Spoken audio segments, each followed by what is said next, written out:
메시지 12번이 제목을 한번 같이 선포해 볼까요? 하나님의 통치 아래 있는 생활과 축복. 하나님의 통치 아래 있는 생활과 축복. 이거 보니까 지난번 메시지 11번하고 제목이 비슷하죠? 예. 메시지 11번 제목은 뭘까요? 하나님의 통치 아래 있는 교회 생활의 방면들, 이렇게 됐습니다. 네. 교회 생활의 방면들이, 교회 생활이 이제 방면들이 생활과 축복, 이렇게 됐는데, 이게 이제 신명기에 있어서 중요한 주제라고 했습니다. 근데 이제 신명기의 그 주제가 뭐냐면 그리스도에 관한 책이라고 그랬잖아요. 이제 이렇게 볼 때 여기서 생활과 축복이라고 그러는데, 사실은 신명기뿐 아니라 성경 66권 전체가 그 주제가 그리스도입니다. 예. 이제 그리스도 빼놓으면 아무것도 없죠. 그런데 여기 이제 제목을 보시면 하나님의 통치 아래 있는 생활과 축복인데, 이 하나님의 축복이라고 할 때 이거를 저는 어떻게 하냐면 생명과 건축으로 이렇게 바꿀 수가 있어요. 생명과 건축. 이게 무슨 말이냐 하면, 생활과 축복을 생명과 건축이라고도 할 수가 있는데, 그거를 제가 이제 말씀을 드릴게요. 이 생활이라고 그럴 때, 생활 전에 뭐가 필요하냐면 생명이 있어야 되는 거예요. 어떠한 생명이면 어떠한 생활이 나와요. 예. 그러니까 이제 타락한 생명, 죄 짓는 생명을 가지고 살면 어떻게 돼요? 타락하고 죄 짓는 생활이 나오겠죠. 예. 그리고 이렇게 이제 축복이라고 그럴 때, 이 축복이, 양면이 있어요. 질적인, 양적인 축복과 질적인 축복인데, 그거는 좀 설명해 드릴게요. 먼저 생활에 대해서 말씀을 드리면, 어, 사람이, 하나님이 사람을 창조하신 뒤에, 생명나무 앞에 가서 이걸 먹으라고 그랬죠. 모든 과일을 먹고. 근데 그 생명나무 중앙에 생명나무와 선악 지식의 나무가 있다고 그랬어요. 그래서 이렇게 볼 때, 그 동산 중앙에 생명나무와 선악 지식의 나무가 있다고 그랬어요. 근데 생명나무의 반대는 무슨 나무예요? 사막나무죠. 사막나무죠. 근데 왜 선악지식이라고 그랬을까요? 이 죽음, 사망을 선과 것 지식으로 포장한 거예요. 그래서 선악지식이 나무 열매를 먹으면 살아요? 죽어요? 죽어요. 그 누가 그렇게 했어요? 하나님이 이렇게 얘기했어요. 내가 생명나무 열매를 먹으면 영생하는데 선악지식의 나무 열매라면 반드시 죽는다고 그랬어요. 그래서 근데 그때 사탄이 뱀으로 나타나가지고 결코 죽지 않는다고 거짓말 시켜가지고 하와가 그걸 먹었죠. 근데 그때 뱀이 와서 유혹할 때 하와가 아담한테 가서 물어보든지 하나님한테 가서 물어보든지. 자, 계속합니다. 그래서 이렇게 볼 때 그 사탄의 유혹으로 말미암아 선악 지식이 나무를 먹었기 때문에 온 인류는 지금까지 그 선악 지식의 나무 열매를 먹고 죽게 됐죠. 죽게 됐습니다. 그래서 지금 온 세계 75억 인구들은 대부분이 선악 지식, 의 그 범위 안에서 선과학과 지식의 범위 안에서 살고 있고 결국 죽게 되는 것이죠. 근데 이 타락한 사람, 죽을 수밖에 없는 사람을 구원하기 위해서 하나님이 육신을 입고 나타났죠. 아까 이제 이수자매님이 5일차 하셨는데 거기 보면 우리 주 예수 그리스도 하나님이 나오고 우리 주 예수 그리스도의 아버지가 나와요. 우리 주 예수 그리스도 하나님은 창조 하나님이고 우리 주 예수 그리스도의 아버지는 뭐예요? 성육신, 육신 되신 하나님이에요. 그분이 바로 예수 그리스도군요. 예수 그리스도가 오셔가지고 뭐라 하냐면 나는 포도나무요 그랬어요. 그리고 나는 길이요 진리요 생명이라고 그랬어요. 나무와 생명을 합치면 뭐예요? 생명나무가 되는 거예요. 예수님이 뭐예요? 생명나무예요. 예. 에덴 동산에도 생명나무가 있고 신약의 복음서 요한서신에도 생명나무가 있어요. 요한복음에도 그리고 계시록에도 또 생명나무가 나와요. 예수님이 어떤 분이라고요? 생명나무예요.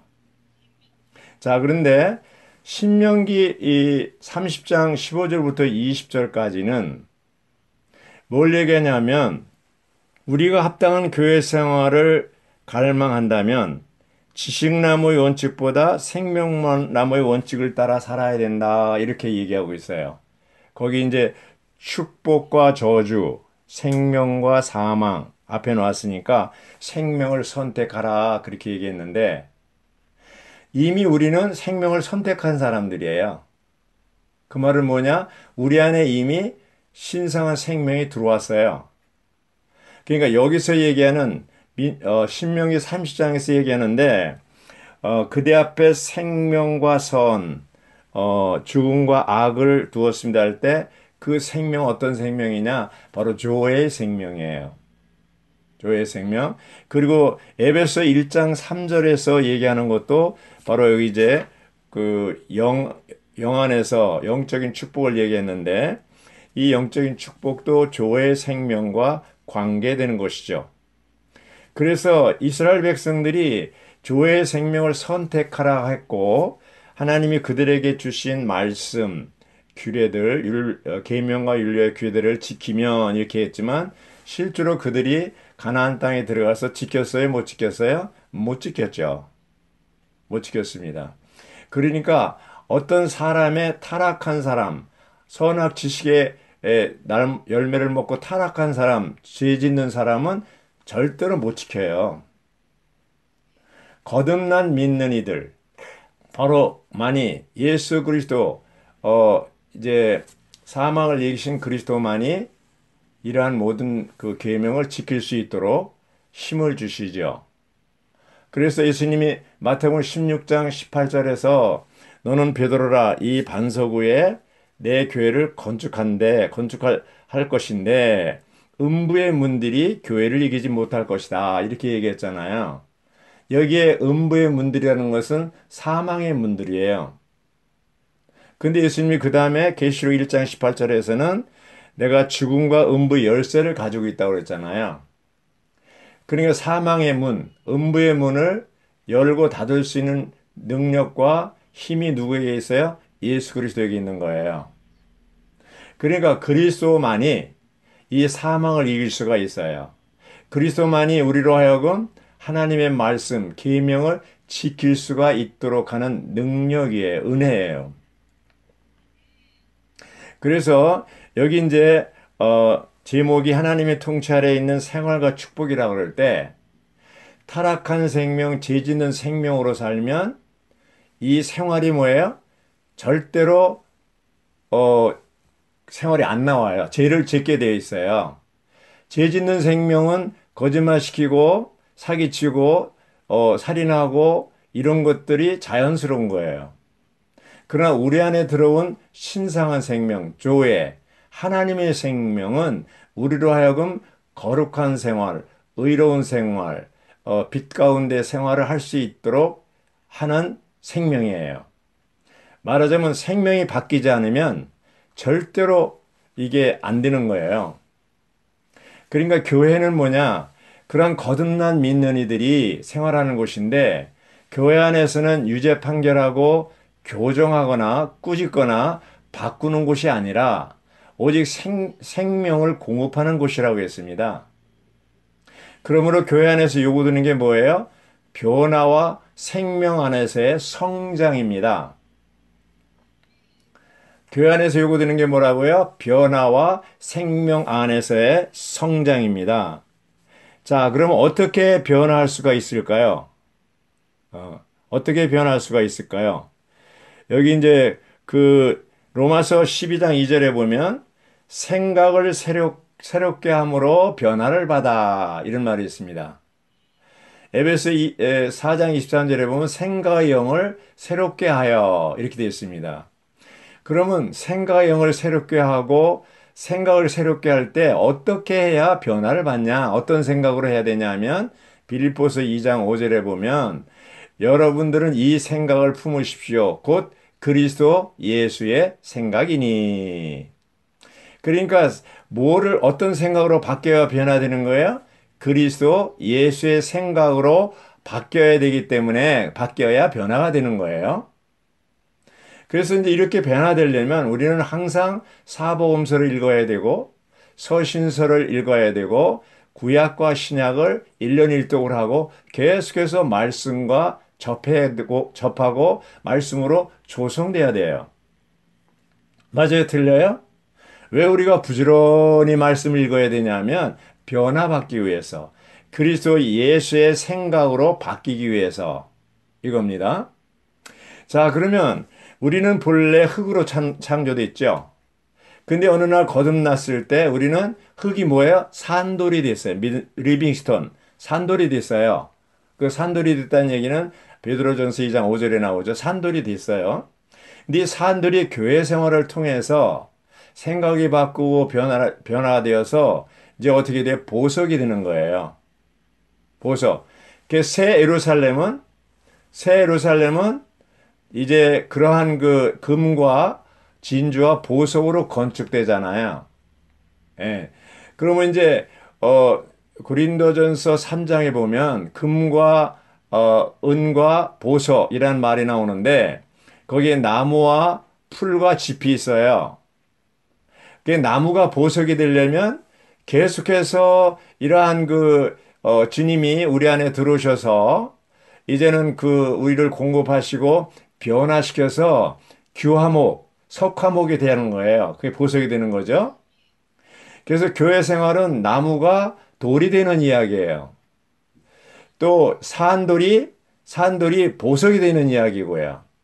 예. 그러니까 우리가 교회 생활을 할 때 이런 매일매일 이제 이러한 변화되는 삶을 살아야 되는데 자, 여기 보면은 지식나무 원칙 또 생명나무 원칙이라는 게 있어요. 생명나무 원칙은 뭐냐면 하나님께 의존하는 거예요. 지식나무 원칙은 선악지식나무 원칙은 독립되는 거예요. 독립됐다는 것은 뭐냐? 어디로부터 독립됐냐? 하나님으로부터 독립됐어요. 오늘날 모든 인류 역사, 모든 세상에서 지금은 다 하나님으로부터 독립된 사람들, 이러한 사람들이 가득 차 있어요. 너무나 많아요.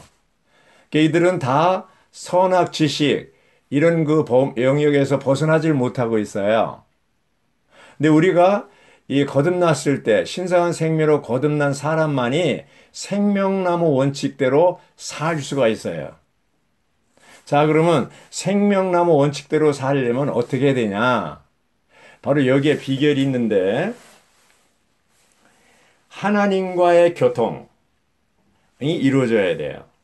그래서 요한복음을 보면 조의 생명을, 하나님의 생명을 얻는 것이 나오지만 요한 1서는 뭐예요? 거기에 생명의 교통이 나오는 거예요. 요한복음 뭐예요? 생명, 영원한 생명, 조의 생명을 얻는 문제고 요한서신은 뭐예요? 그 생명의 교통이 나오는 거예요. 그런데 하나님과 사람 사이에 거듭난 믿는 이들 사이에 생명의 교통이 계속 이루어져야만 변화가 이루어지는데 어떤 일로 인해서 이 교통이 끊어지는 수가 있어요. 뭐 때문에? 죄 때문에.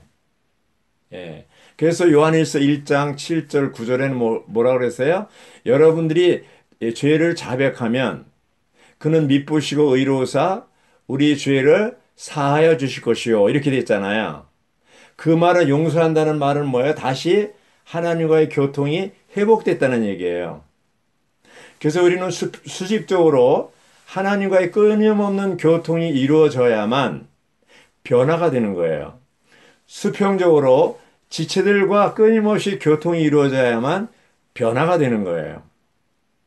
그런데 우리가 이제 교통이 이루어지고 변화된다는 얘기는 뭐냐면 본래 이 타락한 생명, 죄 짓는 생명, 선악지식의 나무 열매를 먹어서 선악지식 가운데 사는 사람들은 하나님과 대적해서 독립적인데 그런 사람들의 특징이 뭐냐요? 뭐예요? 자아와 육체와 타고난 기질이 하나님을 대적하는 거예요.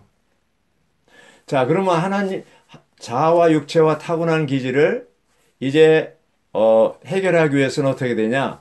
끊임없이 우리가 하나님과의 교통을 통해서 수직적인 교통을 통해서 지체들과의 수평적인 교통을 통해서 우리 안에 있는 그런 것들 일곱 족속을 몰아내야 돼요. 일곱 족속을 몰아내려면 우리 안에 신성한 생명, 영원한 생명, 이러한 그 하나님의 생명이 요소와 본질이 우리 안에 들어오는 만큼 나가는 거예요. 그러니까 우리도 이 성질을 주님, 성질을 없애 주십시오. 죽여 주십시오. 아무리 해도 안 돼요. 그게 불가능해요. 주님, 정말 다른 사람들을 이렇게 정죄하고 판단하는 거, 여기에서 나를 구원시켜 주십시오. 그렇게 기도해도 그게 안 이루어져요. 구약의 이스라엘 백성들이 모세가 생명을 선택하라 이렇게 계명을 지키고 율법과 계명과 이런 윤리를 지키라고 했지만 그들은 다 실패했어요. 왜 그렇습니까?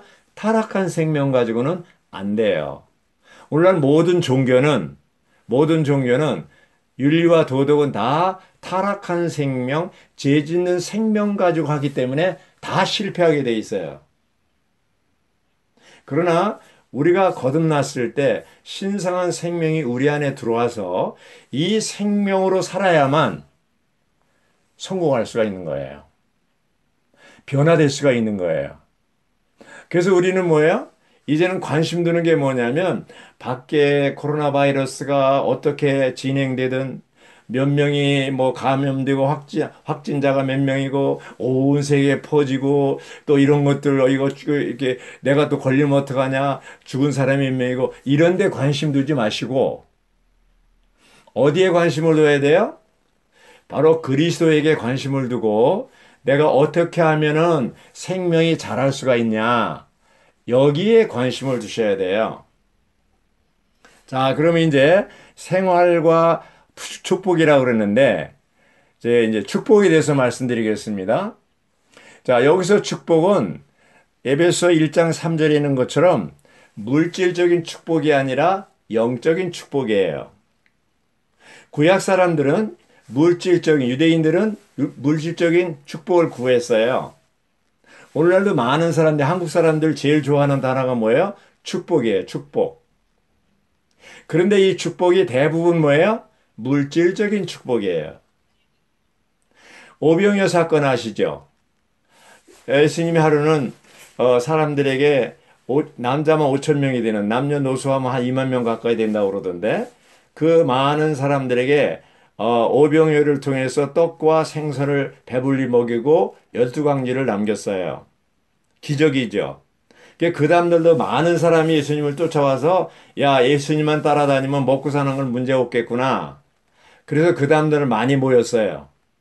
그런데 그날도 나는 하늘로서 내려온 생명의 떡이다. 나는 참떡이다. 나는 산떡이다. 떡 얘기는 많이 하는데 떡 줄 생각은 안 하는 거예요. 그러니까 떡 먹으러 왔던 사람이 뭐라 그래? 수근수근 대면서 야, 이 말이 너무 어렵다. 그리고 그러는 거야. 오늘 아무 분위기 보니까 황새우럽다. 가자, 가자. 그래가지고 다 가버렸어요. 그래서 예수님이 제자들에게 여러분도 가겠습니까? 그럴 때 뭐라 그랬어요? 영생의 말씀이 여기 있는데 우리가 뉘게로 가오리까 그랬잖아요. 자, 유대인들이 예수님께 구하는 것은 물질적인 떡이에요. 예수님이 그 사람들에게 주고자 하는 것은 영적인 생명의 떡이에요. 그래서 생명의 떡을 원했던 사람은 남아있지만 물질적인 떡을 원했던 사람은 다 가버렸어요. 오늘날도 마찬가지입니다. 많은 주회복안에 많은 사람이 왔다가 갑니다. 그리스도 아닌 것들, 생명이 아닌 것들, 선악 지식에 관한 것들, 이런 것들 관심 둔 사람들은 다 떨어져 나갔어요. 들어오는 사람도 많지만 떨어져 나간 사람도 많이 있어요. 남는 사람 어떤 사람이냐? 영생의 말씀이 여기 있사온데 내가 네게로 가오리까? 바로 그리스도, 생명이신 그리스도, 조의 생명을 원하는 사람들만 남게 되어 있습니다. 맞아요, 틀려요? 맞아요, 틀려요? 회복 안에 들어오는 것도 백만의 일의 확률로 해서 들어왔는데 사실 여기 남아있는 것도 쉽지 않습니다. 오직 누구만 구해야 돼요? 생명의 떡. 네, 그리스도만 구한 사람이 남아있게 되어 있어요. 자, 그럼 여기서 축복이라고 얘기할 때, 네, 물질적인 영역에서 창세기 1장 28절에 생육하고 번성하여 땅에 충만하라 복을 준다 그래서 이것이 축복이에요. 양적인 축복이에요. 생육하고 번성해서 땅이 충만하는 것 축복이지만 또 한 방면은 어떤 것이 축복이냐? 바로 하나님의 거처로서 건축된 그것이 축복이라고 그랬어요. 그러니까 우리가 하나님 우리를 축복하실 때 우리에게 뭘 많이 주는 게 아니에요. 물질을 주고 뭐 주고 그런 것이 아니고 하나님이 우리에게 축복하는 것은 무엇이 되는 거라고 그랬어요. 무엇이 되는. 그래서 계시록 3장 12절에 보면 이기는 이들은 뭐예요? 나의 하나님의 성전에 기둥이 되도록 하겠다. 이렇게 얘기했어요. 그러니까 하나님 우리에게 축복하실 때는 어떤 것을 막 주는 게 아니고 물질을 막 퍼부어 주는 게 아니고 뭐가 되도록 하는 거예요. 자, 흰돌이 되고 기둥이 되는 거예요. 자, 우리들을 기둥이 되게 했다는 것은 바로 하나님의 집의 건축과 관계되는 거죠.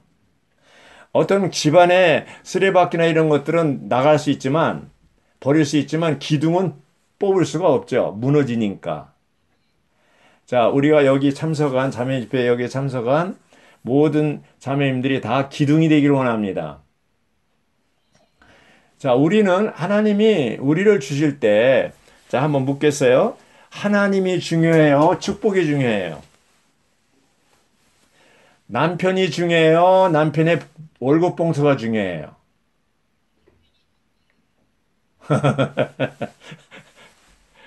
근데 사람들은 월급 봉투가 더 관심 있죠.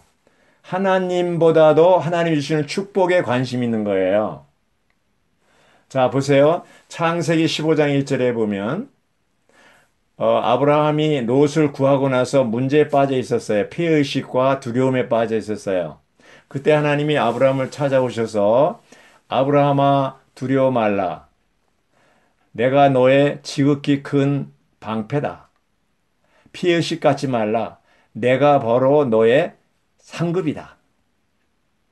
자, 우리는 교회 생활하다 보면은 피의식에 사로잡히고 두려움에 빠질 수가 있어요. 지금 이제 이 코로나 바이러스 때문에 자매님들 두려워요, 안 두려워요? 그때 주님이 나타나셔서 뭐라고 그럴까요? 내가 바로 너의 방패다. 두려워하지 말라는 거예요. 또 교회 생활하고 특히 봉사자들 저기 봉사하고 막 그랬을 때 나에게 남는 분깃이 뭐냐? 아브라함 같은 경우 노릇을 그렇게 생명을 걸고 구해왔는데 또 나에게 남는 분깃이 뭐냐? 교회 생활 내가 지금 10년, 20년 했는데 나에게 남는 게 뭐 있냐? 이런 피해의식에 사로잡힐 수가 있어요. 그때 주님이 오셔서 뭐라 그래요? 내가 바로 너의 분깃이다 이거예요. 그리스도가 우리의 할당된 몫이란 뜻이에요. 그리스도가 나의 상급이에요. 그리스도가 나의 축복이에요. 자, 묻겠습니다. 물질적인 축복이 귀합니까? 영적인 축복이 귀합니까? 근데 실제로 우리 구하는 건 뭐예요?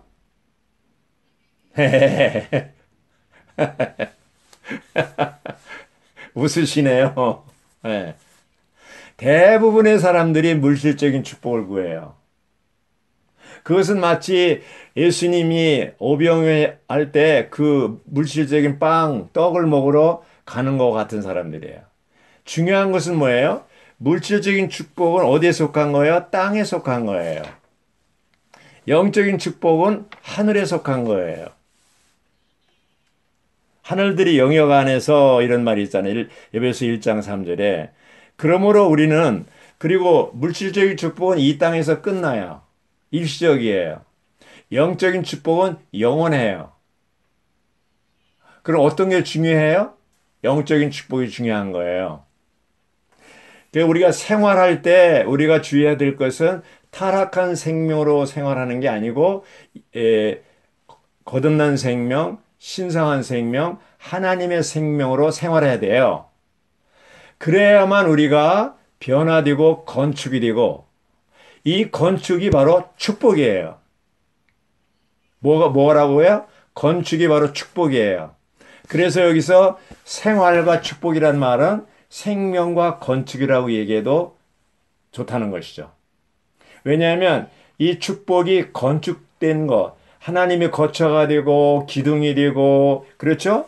이제 새 예루살렘으로 이제 한 부분이 되는 거예요. 우리가 새 예루살렘에 들어가는 유일한 길은 새 예루살렘이 되는 거예요. 이게 축복이에요. 그래서 우리는 눈에 보이는 거, 일시적인 거, 물질적인 영역, 여기에 너무 이제 관심하고 시간을 투자하지 말고 고린도서 4장 16절인가 보면은 겉사람은 썩어지지만 후패하지만 우리의 속사람은 날로 새로워지는 거예요. 그럼 우리는 겉사람에 또 이 화장하고 이 화장대에 너무 화장하는데 오래 시간 보내지 마시고 너무 우리 건강을 위해서 그런 데 너무 관심 갖지 마시고 우리 속 사람을 위해서 시간과 물질을 투자하세요. 그것이 지혜로운 사람이고 슬기로운 다섯 처녀예요. 그것이 바로 변화되는 것이고 건축되는 것이고 축복이에요. 아멘 하십니까? 오늘은 우리가 하나님의 이제 이 통치 아래에 있는 생활과 축복이 생명과 건축 이렇게 얘기할 수 있다고 그랬죠. 신성한 생명으로 생활하시고 이제 건축되어서 하나님의 거처로 건축되어서 축복을 누리는 영원한 축복 가운데 누리는 우리들이 되기를 바랍니다.